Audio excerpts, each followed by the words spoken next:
Hi, I am Erin Splittorff with Global Entrepreneurship Week. Welcome.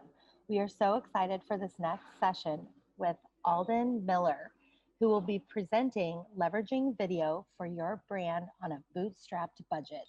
Alden, welcome. Take it away. Hey guys. Hey guys, thank you for coming and learning about some video. As you can figure out, and we just talked about, we're going to be learning about how to use video on a bootstrap budget, or just your own budget that you have going on. Now, I kind of envision this less as a lecture and talking at you, and more of Q&A kind of thing. So feel free, if you have a question, throw it in the chat or possibly raise your hand, and we can kind of take them on from there. The session is about 45 minutes long. The content is not 40 minutes of content, so there's plenty of time for questions and still cover everything we want to talk about. Because my value is getting your questions answered more than me talking at you. So what I want to do is I'm going to pull up my screen here for you guys to check this out. And to get started. And the first thing I want to show you is a quick demo video. So here we go.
All right, there we go.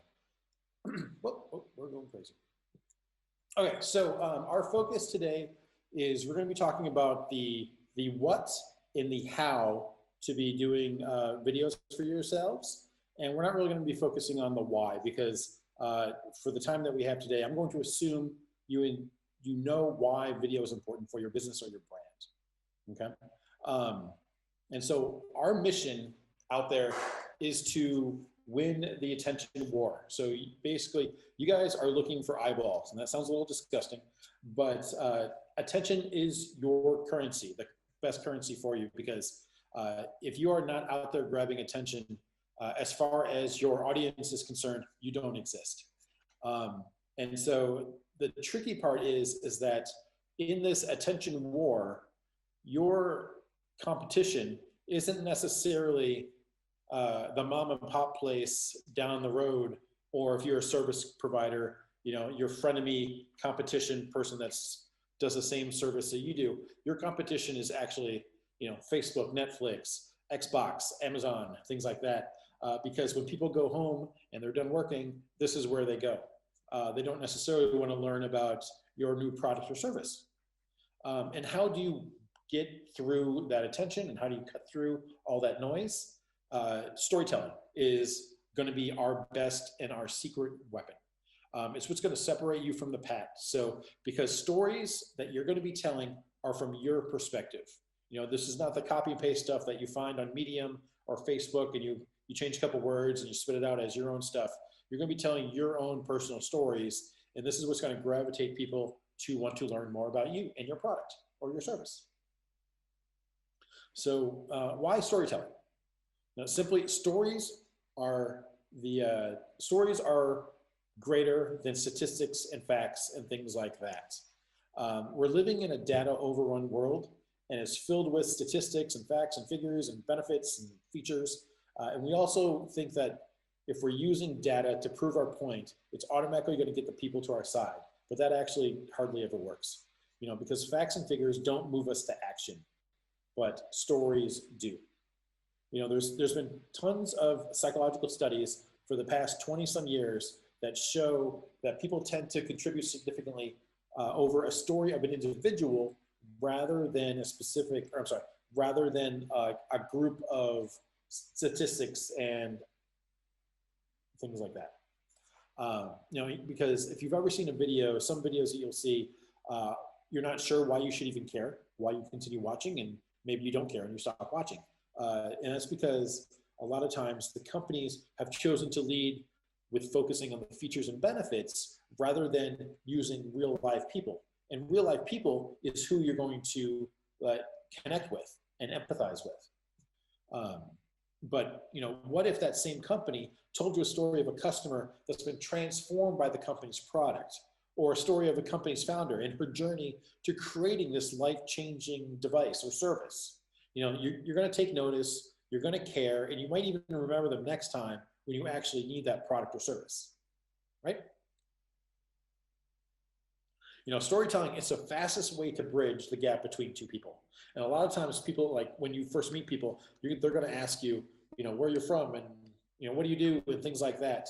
And it's just stories that come back and actually you guys make those connections.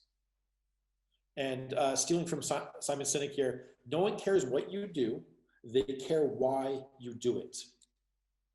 And finally, conflict and journey are the foundation of story. Now, if you're a crazy movie buff like I am, there's towards the middle of the movie, you'll see a montage. And, the famous training montages in Rocky or other things like that, or just they're cleaning things up or things like that. And it's to measure a passage of time. But the main reason they have those montages is because there's no conflict that's happening in the story. And so they have to compress that with what they call as a montage. If there is no conflict within a scene or no conflict within a video, it's going to make for a very boring video. So you need to have conflict to show the journey that you're going to be doing in your stories. Now, sorry, just to back up a little bit. So I'm a filmmaker. And I've been doing film for quite a while. I went to school for film.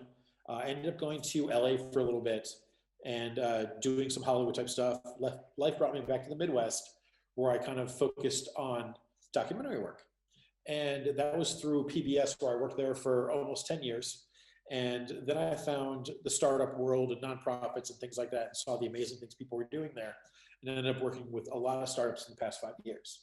And so that's kind of a little backstory of what I do. And I'm sorry that I had to throw this in here, but my mom gets mad if I don't show these kind of slides. So, and she might be watching. So sorry. There you go. All right, here we go. And sorry, I'm looking at a question here. I'm an artist that paints at a desk. What are your top tips for me trying to record my painting? Awesome. We will get to that in just a moment. So thinking back to the beginning of stories, story is hardwired into our brains, into our DNA. The cavemen painted on walls, and then they did the cave art, and it proves that humans started telling stories as soon as the brain was available to do so.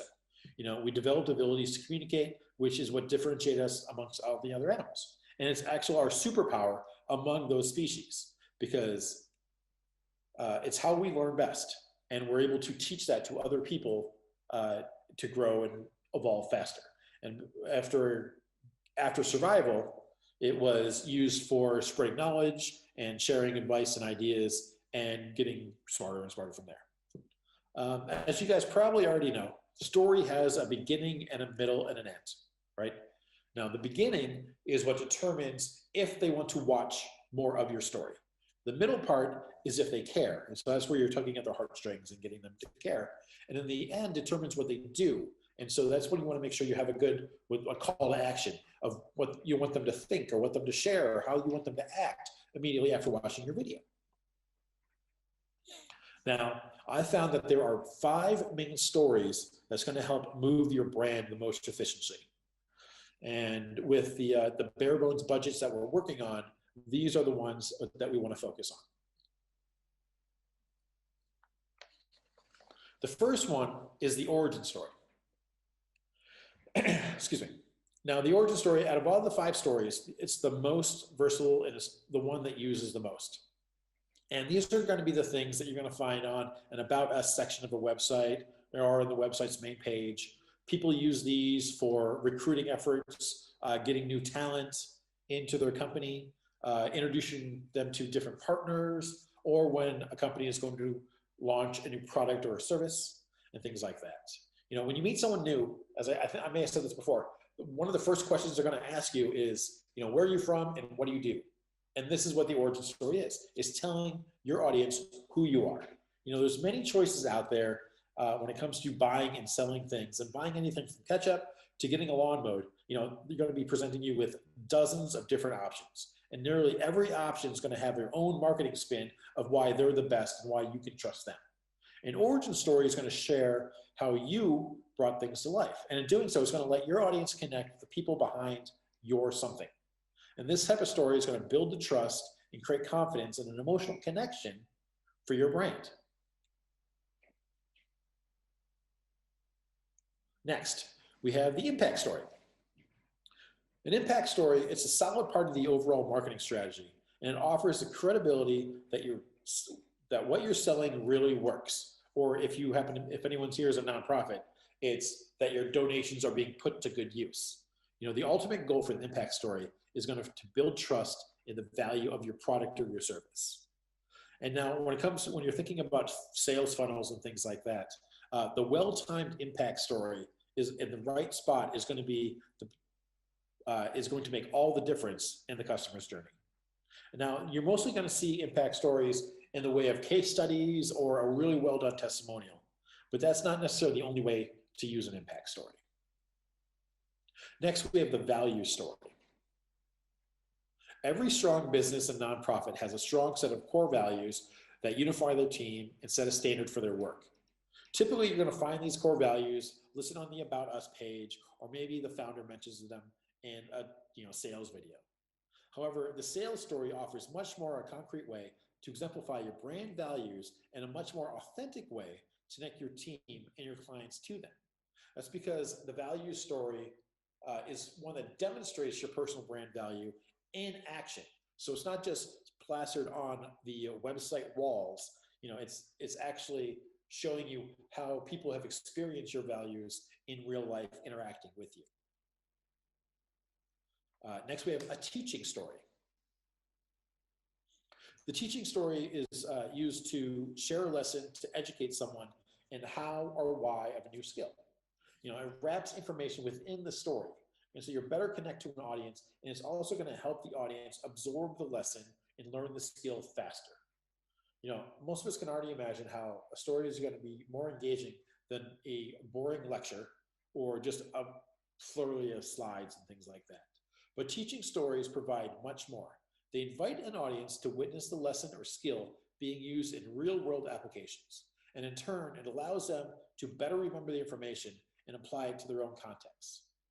So, for example, when I have crew help out on set, one of the rules that we have is that you can't be on your phone while you're on set. One time we were interviewing an Army vet's wife, and it was getting really serious.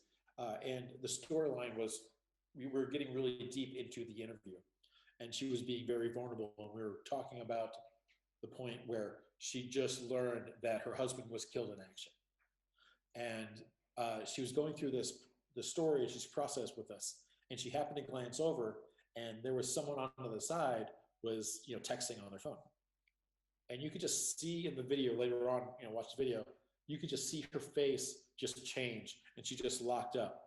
And the rest of the interview was very kind of closed offish. She immediately shut down and was not vulnerable for that anymore.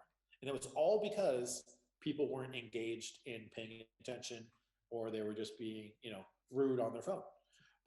And so one of the reasons that people talk about you don't want phones on sets because of the noise and the phone rings and things like that is very true, but also for things like that. Now, the reason I tell you that story is because if I just happen to tell you we're going on set, everyone turn their phones off, some people might do it. But if you hear the story of why and an example when people don't do that, what happens, you're going to probably remember that a little bit better, and you'll probably follow those rules just because of what you've already observed, even though you weren't actually there when it was happening. All right. All right, someone's already helping out. All right, getting ahead of this. So the vision story is our last story. And if the origin story is looking to the past and telling that story, the vision story is going to be looking to the future, telling the story of where a company is headed and how they're going to get there. Typically companies and nonprofits will have a standard business plan. It's going to map out a long-term goal and how to execute on those goals. And they'll have a mission statement that hints at the future they're trying to create. And a strong business plan is certainly a necessary roadmap to have. But if you want to really get people excited about your vision and gain support and figure out what's really going and share the celebration of your vision, you're going to want to have a vision story to do that. And because it's the most powerful way for others to see the potential of your ideas and your causes and your organization and stuff all for themselves. Okay. All right. So those are the 5 stories. And you can see those 5 stories in a couple of different combinations of ways. But where do they fall when it comes to the where we should put them and where we should share them? Now, here's a very basic sales funnel: top of the funnel, middle of the funnel, bottom of the funnel. All right. And for my best experience, starting out with things like the origin story, the vision story are really good for top of the funnel and getting people's attention. Impact stories will help in the middle of the funnel, along with some more origin stories and value stories. And then when they get down to the bottom of the funnel, the teaching stories and objection stories is where you can really help kind of like close the deals and things like that. Close. Now, you can, I kind of poo-pooed on facts and figures and benefits a little bit before. This, at the bottom of the funnel, this is a really appropriate place to put the features and the benefits when you're actually talking about things and getting to the nitty-gritty of a product or a service or things like that, because this is when they actually care about what the product is doing and what the features are doing and things like that. If you kind of just throw out your facts and figures out at the beginning, like the audience doesn't care. And it's just going to go in one ear and out the other. So there's that. So one thing that we had in there is the objection story. And what is the objection story, you ask? Well, that is our top secret story, story number 6 of our 5 stories is the objection story. And so we use the objection story to overcome potential objections of the idea. I'm sure you've run into the problem with a customer from time to time. And if you're like most people, you're going to resort to the facts and figures to try to argue your position. But we've already talked about how story allows you to speak on a more emotional level than facts and figures, and allows you to bring the person who sees things differently on a journey into your world. The simplest way to think of an objection story is to think that it starts with the objection and takes the audience through a journey through a new way of thinking, the way you're thinking about thinking things. And because their attachment to your main character, which is probably you, they're going to start to see your point of view and hopefully start to agree with it. Any questions so far? Tofu, mufu, there's the top of the funnel, middle of the funnel, and bottom of the funnel. So we're talking about a sales funnel there. And if you guys, there'll be a chance, if you guys want to get this slide deck later, I'll have a place for you guys to get it. So don't worry about that. Okay, so we talked about the where, this is the when. So this, in the perfect world, where and when you should be sharing your stories and things like that. And you can see this list. It is pretty ridiculous, right? But don't worry. Even like the multi-billion-dollar companies like Coke and McDonald's and Walmart are not doing near this level of distribution for content, you know? And this is where we lose most people, because they care about the quality of their work so much that they don't want to just shoot something and just spit it out and just, you know, because they have to make sure it's perfect and things like that. But what I want you to do is, when we're talking about videos and, you know, starting to do your own videos, while we're starting, I need you to lock up your little perfectionist person in your head and not let her out. And so we can start making videos, because the quality is going to come from your consistency, not necessarily.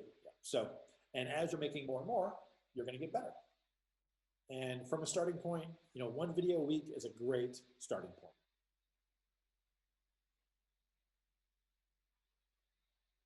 I know I'm shooting through this really fast. It is kind of funny because, you know, I'm not used to doing these Zoom calls, a Zoom thing, without hearing people questioning and things like that. There we go. So before we get into the how and the actual techniques of doing the video type stuff, I want to finally break down just a couple of myths on here. Now, no, your video does not need to be a viral sensation on YouTube. It just needs to be seen by the right audience, right? And since we're starting out doing these videos on your own, we can go ahead and skip that whole budget busting line there too. Now, we've already learned that there's different types of videos for the entire customer journey and entire sales funnel. And so we know that it's not just for lead generation. And now it also doesn't need to be short. It just needs to be good enough to keep the audience's attention. And actually, there's something to be said about having long videos and having your audience continue to watch. You know, the longer that, if an audience is watching and sticking around and watching your long videos, they're more apt to buy your product or your service. And the last one is needing a complete strategy to shoot. No, we do not want you to wait and chart out a complete marketing strategy. This is very much kind of a pack your parachute on the way down sort of thing. You know, you're going to be learning. You're not going to be perfect when you're starting out. So you might as well, the best thing to do is just get out there and making videos. You know, the best time to be making videos for your business was last year, right? The second best time to be making your videos is today. So the idea is just go out and make your videos. Finally, the how. And based on that schedule we showed, how often should you be posting those? You know, Mason, if this is Mason, sorry. As I was talking about before, like the best thing, if you're starting from ground zero, like I would say, you know, 1 video a week would be a great starting point. The point is consistency, not necessarily how much you can post. I mean, if you could post, you know, 2 or 3 videos consistency, or if you could post 1 video on Instagram consistently, or 1 video on Instagram a day consistently, awesome. But, you know, start small and just, you know, ramp up from there. Consistency is more important than the number of how much you can do. So the how. Now, the best camera is the one that is in your hand. So we're going to be talking about your smartphones. And it doesn't matter if you're an Apple user or an Android user or some other user that fills in the gaps there. We're going to be using our phones for that. Because of the technology that exists, you can be shooting your iPhone stuff in 4K, which is just as good as a lot of the pro stuff going out there. You know, there are much more bells and whistles for some of the other pro stuff, but for our purposes, these phones are going to be doing everything we need it to do, right? And But before, just because we have our phone and we're ready to shoot, I would say that we're going to stop. We're not going to just go out shooting stuff just because we have a camera in our hand. I want you to stop and think about what we're going to be shooting, right? What is your goal? What do you want to say? And what do you want the audience to do immediately from watching the video? You know, when you're making videos, it isn't necessarily always, here's my video, go buy my stuff. And the next video is go buy my stuff. And the next video is go buy my stuff. You know, maybe you want them to, you just want to direct them to the website. There's like step one. Or then maybe they're on the website. You want them to sign up for your newsletter. Or maybe you want them to sign up for, you know, buy a product or do a free trial or do a free consultation or things like that. You know, so there's baby steps and different types of things you can do for your videos, and that it's not always go buy my stuff. As far as the brand, I'd suggest a quality. I'm sorry, I don't understand the question, but as far as brand, if we're talking about for a brand, would you suggest quality or quantity first? Okay, gotcha, sorry. Same thing. Consistency is going to turn into your quality. So if you're a consistent brand and posting every Thursday morning, it doesn't matter how quality of the video it is, could be grainy and things like that. If you're doing it every week after week after week, that's going to turn into your quality. Eventually, you're going to get better at making videos. But the problem with quality is that it's subjective.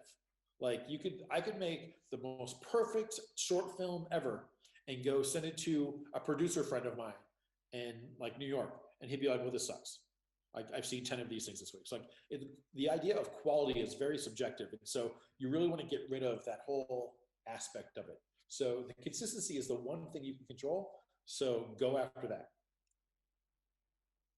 All right, so we're thinking about doing that stuff. So some quick tips. When you're making videos, lighting is very good. And actually, you know, what you can't see right now is that I'm shooting, there's a giant window in front of me right here. So it was casting a nice lighting, shadow and stuff like that, and everything's pretty even, right? Next one is keep the camera steady. Now, we'll talk about other equipment that you can attach onto your tripod or attach onto your camera in just a second.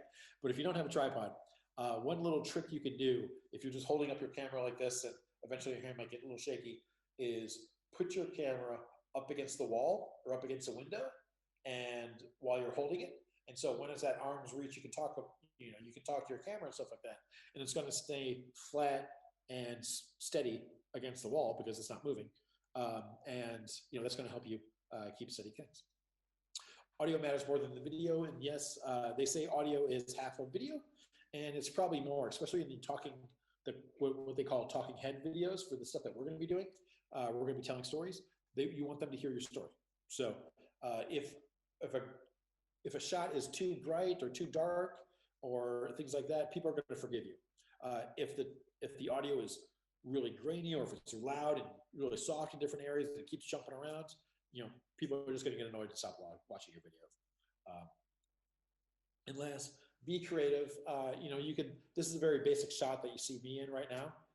But if I'm going to, you know, try to shake things up or be creative about it, I might switch up. I might go to a different part of the room or turn out and go outside and things like that, and just kind of find different ways and test out and experiment and find out ways that you like and find out ways that your audience is digging of what you're doing.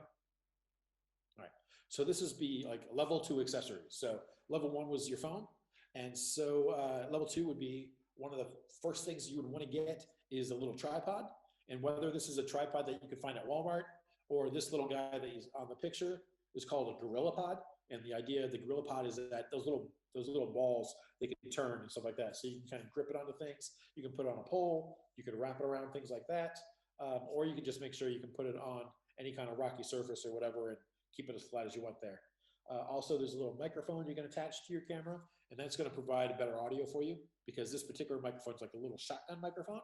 And so you point that at yourself, and then when you're talking, it's going to pick up the audio better than the Omni mic that is on your phone. And then last but not least, there actually are attachable lenses you can get for your phone too. So if you're kind of getting deep in and you want to kind of mix up your shots, You can get some telephoto lenses for your camera to kind of zoom in, or you can get a wider lenses to kind of like show more stuff like you're doing from your phone. All right, so these kind of tips are more of the internal type things. This is not like technology type tips. So, you know, I mentioned before, your first videos are not going to be very good. And I tell you this not to depress you, but to actually free you.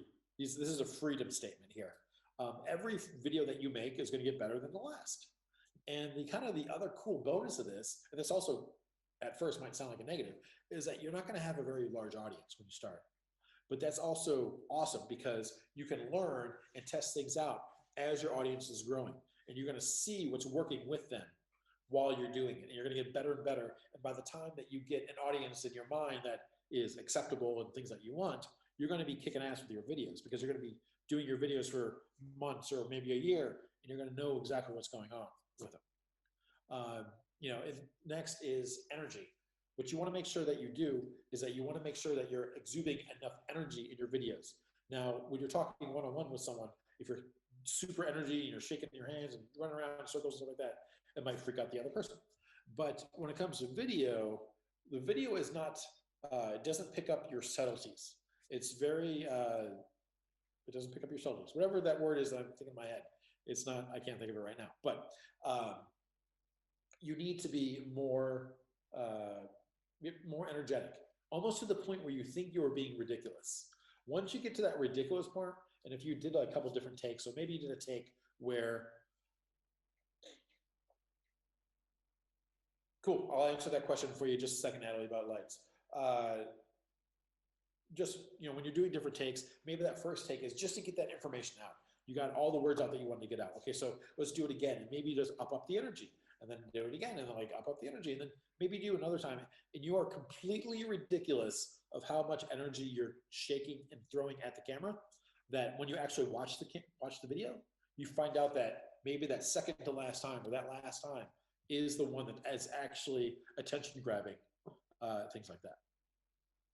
And that's something that's going to come in a little bit more of experience and things like that, because when you start out, you might be nervous, and so you might things like that. So, you know, if you need to take a shot beforehand, before you start doing your videos, I'm not going to judge. You go do you. And last but not least, for these, look at the camera lens, not necessarily at the camera screen. So, you know, like as I've been doing incorrectly most of this time, kind of on purpose. But you know, looking at the lens is completely different than looking over here or looking over here kind of thing, because people just kind of are like wondering like, what was he looking at or what's going on? You know, one thing that I do if I'm doing a video on my phone, I will sometimes put a Post-it note with a little arrow pointed at the camera lens, so I know to look at the lens and not at my face when I'm doing phone videos. All right, and so this is kind of the level 3. This is like after you've got all the kind of the basic things down that you need. Starting over here with a different microphone.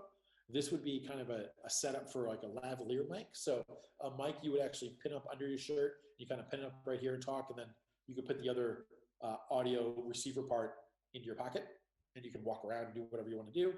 And you can get that and then kind of mix that in with your audio with your camera. The other thing in the center is a little gimbal, and that what that does is that when you're shaking it or when you're hanging, it's going to help you keep steady, like a steady camera. So it doesn't matter if you're shaking it this bad or just shaking it or walking down the street, it's going to do its best to keep it as smooth as possible for you as you're walking down the sidewalk, or if you're just standing there, kind of thing like that. And last is what they call a ring light. And what you do is it's kind of a cool 2-for-1 thing, because it's a light, but it's also on a stand, so it can act as your tripod as well. And you have a little holder that puts your phone in the center, and it lights up your face really well. You'll see this a lot in makeup tutorials and on other vlogger type things on YouTube.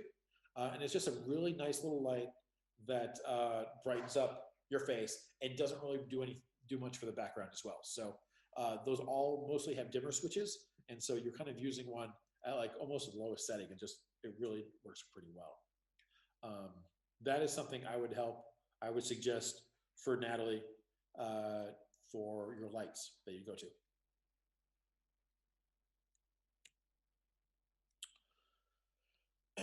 So, especially when you're talking about the gimbal and things like that, have a purpose for your fancy moves. So like if you're walking down the street or doing things like that, don't do it just to do it. Like have a purpose. And that kind of goes with your videos in general. Like what is the purpose of your video? Like why are we doing this? Because if your viewers are just getting bored because they don't know where these videos are going and they don't know why you're caring to talk about these things, they're gonna stop watching, and try to shoot what I call live. Like you don't necessarily need to be like, because obviously there's live video on most streaming platforms, and if you want to do that, that is awesome. But that's necessarily, you don't necessarily have to do that. When I say shoot live, what I mean there is try to shoot as if you were live. So you're getting all the information out at once. And the purpose of that is so we're trying to stop the breakdown of the editing, because what happens is that a lot of people that aren't familiar with video production, they'll shoot all the stuff because it's really easy to shoot the stuff. But then when it comes to the editing, they get bogged down and they don't want to edit these videos because they did 20 takes of the first part and 10 takes of the second part, and they have to figure out how to add those things together and merge the right combination of things, and they don't want to do it, and then the video just dies and they don't do it. So if you're able to shoot your video live, quote unquote live, and you can kind of turn your 3-minute pitch into a fairly good, rough around the edges, but still good video, that's the way to go. I mean, it's actually going to be faster for you to redo an entire 3 to 5 minute video again than it is for you to cut up all the little pieces and edit it for yourself. And lastly, shoot within the context of the platform. This is probably old information for you, but just in case, you know that there's some video you want to shoot vertically and some you want to shoot horizontally and things like that. And Michelle, for what is the best platform for advertising, I would need to know what you're advertising. It really depends on who your customer is. Basically, what you want to do is you want to be advertising to where your customers are, plainly. But as far as the shapes of the videos, oh, holy cow. We're going to go through that, about that. Social videos, you've seen those before. Some apps for shooting is Filmic Pro, Vlog Easy, Mavis, and Kinomatic. Those are all, should be for both Apple and Android type things. And then for editing, Splice, iMovie, Filmmaker Pro, and Adobe Rush. And Adobe Premiere is kind of a professional grade type thing, but Rush is one they kind of downgraded a little bit so you could do on your phones and things like that. I'm going to show you one last video right here, and here we go. I have invented and licensed over 20 products in my career, and I believe you can too. Hello, my name is Stephen Key, and I create new products. My mission now is to find companies that are looking for product ideas so that you can license your own ideas. Cool. The reason I showed that video is because it kind of just seemed like it came out of nowhere. But my client shot that entire video off of his phone, and then he gave it to me, and I edited it to an open for a video, like a video series that he was doing on YouTube. So it just kind of shows that it doesn't matter what kind of type of phone you have or what kind of camera you have, you can turn it into something worthwhile. So I'm going to leave this slide up here for the remainder of the time. If you guys do want any more conversation about a specific thing, let me know. If you would like to see those slides again, just shoot me an email. I can cover those out to you. But right now we have about a couple minutes for any questions you might have. So I will just sit here and kind of just chill and see if you guys have any questions.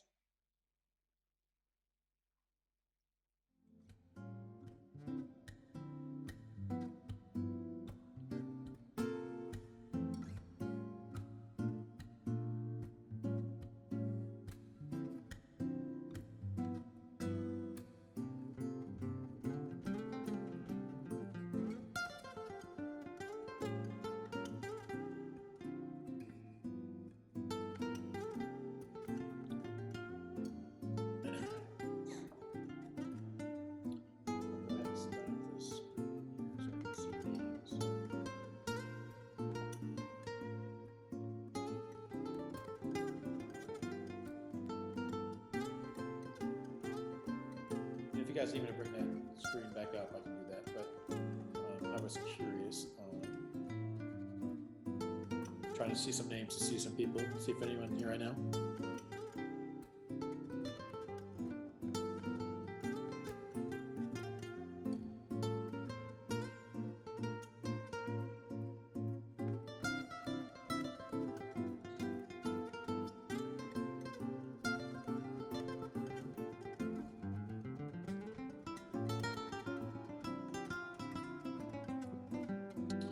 Do I have a favorite app? One of the apps I really like is called Vlog Easy, VLOG Easy. And the reason I like that is because as you're shooting, like you can like say things in like sentences or paragraph or whatever, and just pause and then say it again. And when you hit, when you hit done or whatever, when you hit stop, what it does is actually takes out all of the blank spots out. And so I would like check that out. It's really cool. You'll see like the jump cutty type videos where they don't really bother you to do anything too transitional in their videos, but it's just like jump cut from word to word to word and just keeps going. But your head can, the watcher, the audience member can pick up on it really easy. And so that's a really good app to just get going and go.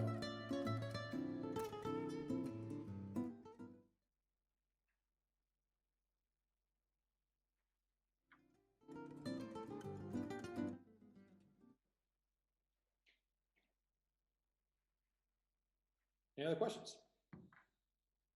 Might have time for one or more, one or two or something like that.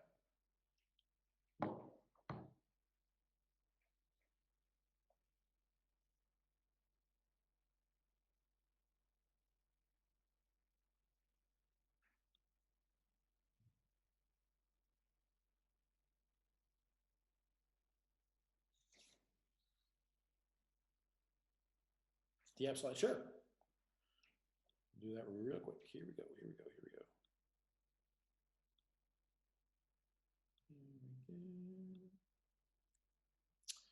All right. So Vlog Easy was the middle one that I was talking about.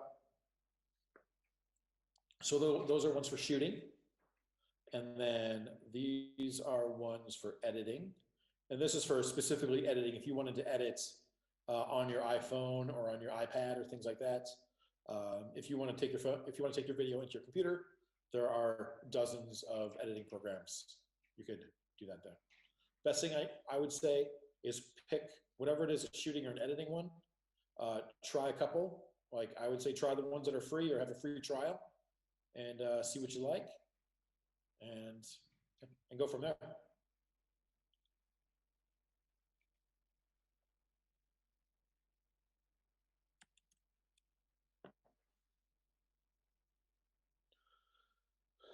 And your artist pin is desk where your top tips from yourself, overhead equipment. Okay. So the best thing to do is you're going to need to get some camera stands or some light stands. And there is a specific joint when it comes to stands that helps you make like a T-stop. So you can get another bar to shoot down right above you. And that would be the best thing for overhead equipment.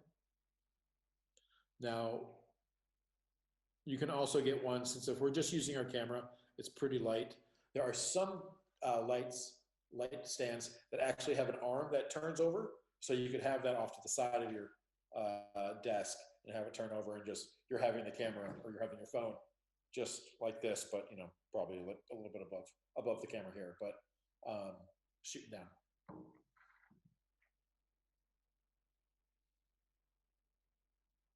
But yeah, so I'm not sure how much more time we have, guys, but if you do have any other questions specific for you or whatnot, feel free to shoot me an email and I'll get back to you whenever I can.